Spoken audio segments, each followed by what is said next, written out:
Hi, I finished Waterstone's Book of the Year. I listened to it on Audible. And it's the Book of the Year 2024, and it's Butter by Asako Yuzuki. I went into this one expecting one thing and getting something totally different. I hadn't read the reviews about it. I just read the sort of the blurb and stuff. And it's described as the cult Japanese bestseller about a female gourmet cook and serial killer and the journalist intent on cracking her case, inspired by a true story. I believed it was going to be a thriller type thing with a bit of gore. But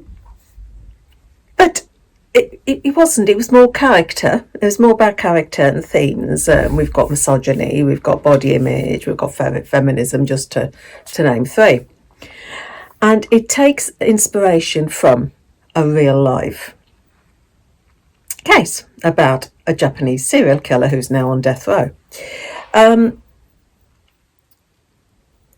story centres around Rika, a journalist, who wants to interview Manaka Kaji,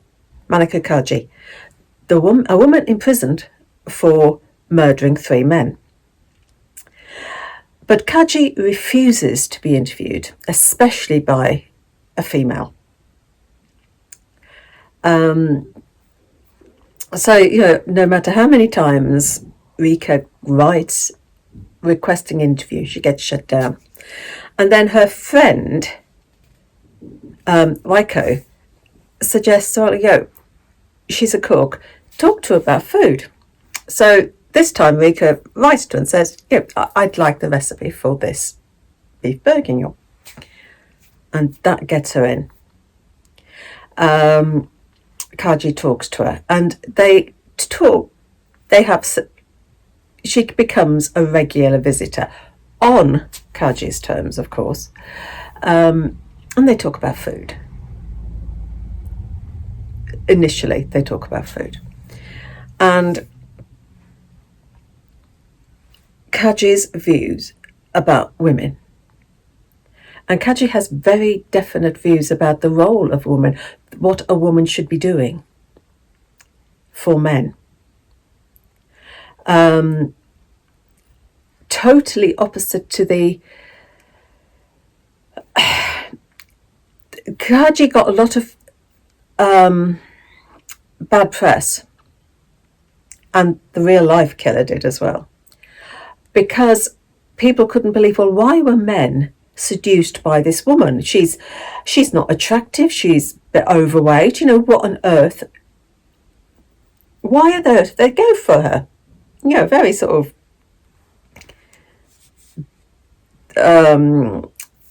of derogatory comments.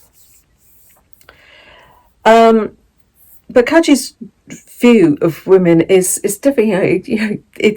It's looking after the man. It's feeding him. It's making yourself the best person that you can. And yet, if that means a few pounds overweight, it doesn't matter, because you are the person that you want to be, the person you're happy with. Rika's intrigued by Kaji, and she follows her recipe. She follows recipes that she suggests. She goes to restaurants that she suggests. And Rika finds that following Kaji's recommendations, her weight increases. The figures that she comes up with, I wish. And then she starts getting comments about the way that, you put on a few pounds, a few kilos, and even her boyfriend comments about, she's letting herself go. I'm not sure whether it's part of the Japanese culture that comes through, but there's almost a sort of double standards. The pressure on women to be slim, to conform to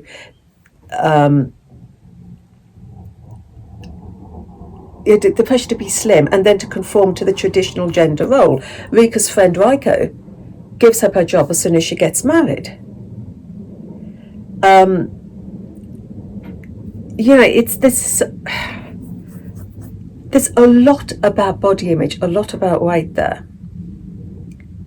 And this is a book about the relationship between Rika and Kaji, if you can call it a relationship. Kaji is very manipulating, very, very manipulating. Rika finds out more about Kaji as the book goes on.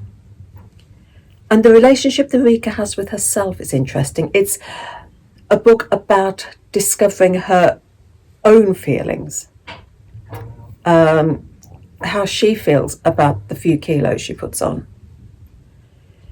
And as she develops into a person who suddenly starts cooking, who wants to cook, so, instead of someone who used to be takeaways all the time, she is a person now that cooks and cooks for other people.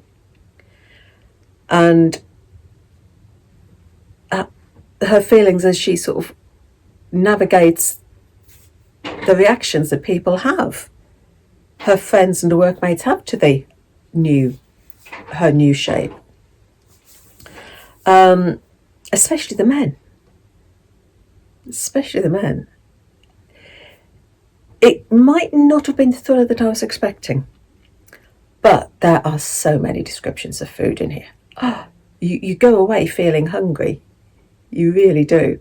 They're very sort of sensual images of food. And it's an interesting read. I went into it expecting a thriller. I didn't get a thriller. Book of the Year 2024? I don't know. It's not one. Thinking about all the books that I read last year, if I'd have read this one last year, it wouldn't have been my it wouldn't have been my book of the year, my own personal book of the year. So I don't know. It seems a very strange. I don't know. It was an interesting read. Lots of descriptions of food and the body image culture that there seems to be. But yeah, it's not one that I don't think we have it here in the UK anymore. Not to that extent. So, Butter by let me just go to the top. Butter by Asako Yuzuki. I'll leave you that, and I might go off and cook something. So happy reading. Take care.